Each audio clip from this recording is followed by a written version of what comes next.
I want to mention that I did my best to get you guys discounts on these plugins, so if you do want to pick some up, the codes and the links are in the description. Alright, let's cut out the fluff and get going. Recommended plugin number 1 for 2023.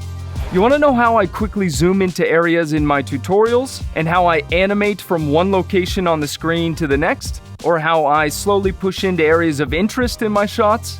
It is with this plugin, Pro Zooms, from my good buddy Dylan Bates, aka the Final Cut Bro. You can use these to quickly add more dynamic motion in your shot. Breaking down the pack into a simple explanation, you have zoom presets and Ken Burns presets. So zoom presets will obviously zoom into areas of your shot. Adding a pan title preset will allow you to pan to another location. And the Burns presets will make a gradual, consistent push into your shot. Changing how much you want the effect to zoom in is as easy as adjusting the on-screen controls. That was easy. You can adjust how fast the zoom happens in the inspector window, what you want the ease of the movement to be like, and other parameters as well. Aside from the fact that this plugin comes with presets for your vertical videos, Dill also made all of these presets available in your effects browser. Why is that useful, I hear you asking? Well, I'm glad you asked. As one example, let's say you want this shot to have a gradual push-in with the Pro Burns preset. The issue is that if you use a transition, your transition will get all messed up too with this Burns preset affecting it overhead. Adding it as an effect takes care of that. So who would benefit from getting this plugin? Honestly, anyone. Adding a little bit of dynamic motion in your shot really helps make your shot stand out. Plugin number 2 is not only a must-have for vertical content, but the presets can be used on your standard aspect ratio videos as well. It's M-Shorts from Motion VFX. This plugin has a boatload of useful presets. If you need any type of pop-up to show your channel or page, it's got them. And if you're applying the presets to a standard 16:9 video, by the way, you can quickly use the on-screen controls to increase the size. All of the animations are really smooth, and like every Motion VFX plugin, they are all fully customizable. The pack also has 19 different call to actions to use, different elements and different frames with drop zones. There's different effects you can apply over top that'll give your shot a cool look. And there are 25 different titles that come in a variety of different styles. M-Shorts also comes with 6 different transitions. You have some different styles in here, all that work with vertical video content, and one that I use in almost all of my tutorials, which is Transition 6. Usually I just head into the inspector, click the color icon, and select the color that I want to fit my brand. This plugin is a solid choice for anyone making social media content. Whether it's YouTube, TikTok, Instagram, this is probably a great option to make your videos look more professional. Next, we have Keeper from FX Factory. This plugin is really cool. You want to add some flames behind someone to help with a sick air guitar solo? How about adding text behind someone easily? Yep, simple. What this plugin does is basically isolates people in your shot and cuts out everything else. So it's essentially a way to green screen you or your subject out of your shot without having to set up a green screen. It only works for people though. And it's not perfect, but it is pretty dang impressive, especially if your subject isn't moving around too much. You can even make some minor adjustments to the edges by adjusting these parameters here. You could throw a background behind the person, maybe add a drop shadow to add more of a sense of realism, and now your subject has a better background. There's so many different types of ways you can use this. And the cool thing is, you can just set keyframes on the mix to have your background show up again if you want. So who would this be great for? I think if you create reaction video content or just content on YouTube, if you want to put text or something behind your talent, maybe for a documentary, I don't know, you can get pretty creative with what you can do with this plugin. The next plugin in the list is my favorite transition plugin right now, M-Transition Noise. These transitions are grungy and cinematic, which is the style I'm into at the moment, and maybe it's the style you're into as well. It gives you the option to create your own custom transitions, but in my opinion, you can speed up your workflow and still find a great transition just by choosing one of the pre-animated ones. The transitions involve a lot of film grain, flares, and camera shaking, and you can head into the inspector window and adjust all of the settings if you want. These would be great for skateboarding and sports videos, event videos, music videos, and much more. Actually, recently, I think I spotted one of these presets used in a video from YouTuber Matt Como. If you're wanting advanced color grading features in Final Cut Pro, look no further than one of my favorite plugins, Color Finale 2 Pro. It not only has basic features like quick sliders for exposure, contrast, and white balance adjustments, but it also allows you to see exposure easily by using false color, and there's a section that you can add some film grain. These are not the advanced features I'm talking about though. The magic happens in this layer panel. You have the ability to adjust your primary wheels, and you have log wheels like in DaVinci Resolve.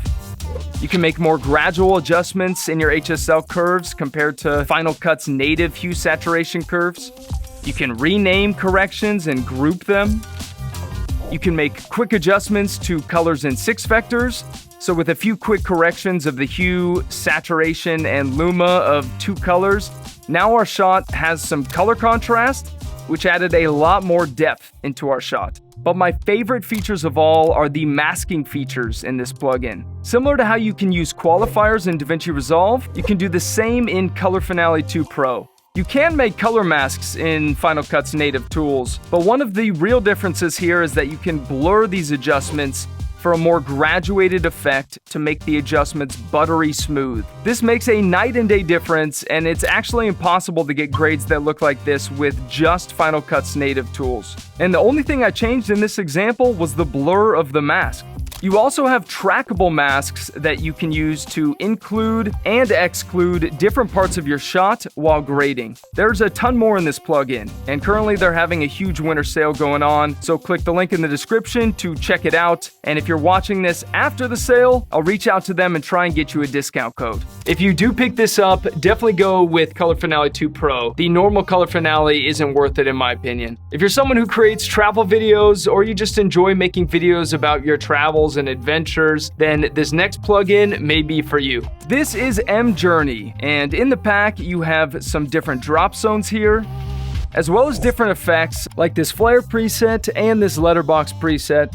This miscellaneous section has some of my favorite presets in the plugin, and what it has are some really cool pop-ups to give some context or information about your travels or whatever you'd like to use this plugin for in a professionally animated way. So if you wanted to show your packing list or what you're doing that day, you have some presets that can help out.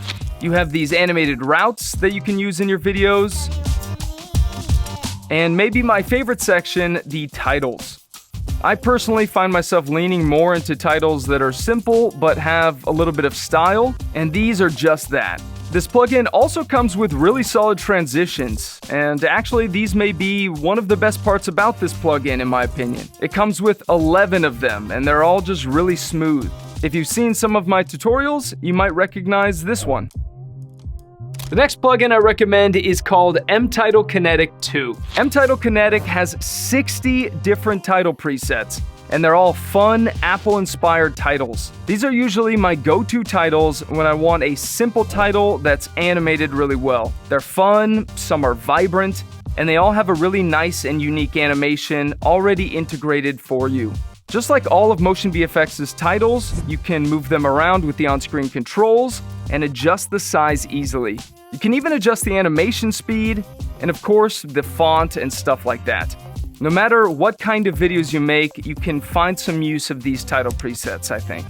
This next plugin is the most inexpensive plugin in the pack, and it's a really solid choice if you're wanting some simple zoom and whip pan transitions. This was actually created by my friend Brad West, whose channel used to be Brad and Donna. In the whip pan section, you can select which direction you'd like for that smooth slide. There's 8 different presets in this section, all allowing you to whip in different directions. If you want the transition to have more motion blur, you just head to the whip pan with motion blur section. For the zoom transitions, you can either use a standard zoom transition that zooms directly into your shot, or you can go with the zoom in point, as he calls it, which gives you an on-screen control adjustment, so wherever you place the slider is where the transition looks like it's zooming into. And then of course you have the same zoom presets, but with more motion blur. Everyone should have a simple transition pack like this because you can always make use of it. If you watched the editing breakdowns I've done on the video portraits I've created, you'll know this next plugin. It's called emulate. This plugin essentially adds cinematic lighting effects to your shot to help add that extra element of wow. It's the cherry on top of your footage to make it look more professional looking. There's 60 of them, and the nice thing is that they're not static lighting effects. So they move and wave to help add a bit more realism. You have control over the size and position of that light effect, as well as the color, and quite a few other settings. Something that I'm a big fan of is how most of them add a really subtle vignette, so you can darken the outside of an area of your choosing. You just choose the center location that you like lit up well, and use the other slider to expand or contract the vignette. This helps guide your viewer's eyes into where you'd like a bit more. This plugin can be useful for anyone wanting to create more of a cinematic looking shot with minimal effort. The last plugin is not cheap, but if you're looking for the most accurate film emulation plugin possible, I believe this is it. It's called DYLANJOHN. You can easily apply various types of film emulations to your footage, which basically allows you to replicate the color, contrast, and texture of different types of analog film stock. And as you can see, there's a boatload of options.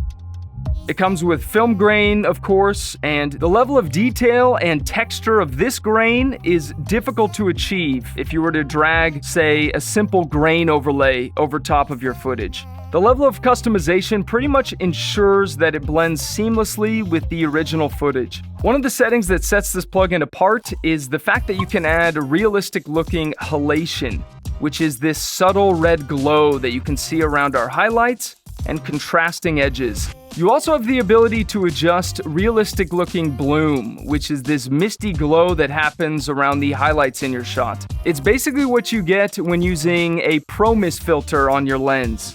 You can also add a vignette, and there's a few other features like film breath and gate weave that further help to simulate the imperfections and quirks of analog film. Essentially, DYLANJOHN is great if you want to add a touch of nostalgia and classic film charm to your videos. I mean, look at this before and after. Once again, the links to everything are in the description, and hit me up in the comments if you have any questions. And if you've seen my videos a bunch and you still haven't hit that subscribe button, consider doing so. I'll see you guys in the next one. Have a great day.